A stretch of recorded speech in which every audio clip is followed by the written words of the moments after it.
আজকে আমরা এই মাটির ব্যাংক বা যেটাই বলো ভাঁড়, সেটা আজকে ভাঙবো। তো ভাঙার পরে দেখবো কত টাকা হলো। এই ভাঁড়টা কিন্তু আমার না, আমার মার। আমরা এখন এটাকে ভাঙি।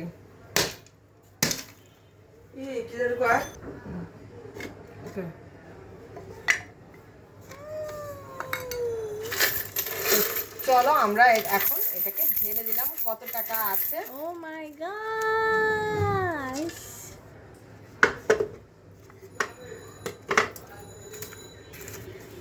তো চলো আমরা এখন কাউন্ট করে এখানে কত টাকা আমার মা জমালো।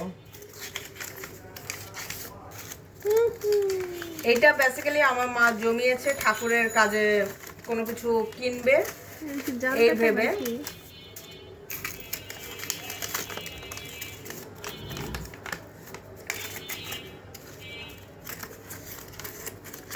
আগে আমি টাকাগুলো সবকিছু গোছাই, তারপর তোমাদের সামনে আমি উপস্থাপন করব।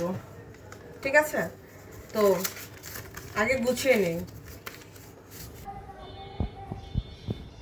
তো এই সবগুলো টাকা মিলে এখানে হয়েছে ৯,৯৯৯ টাকা। ১ টাকা কম, ১০,০০০ টাকা। তো টাটা।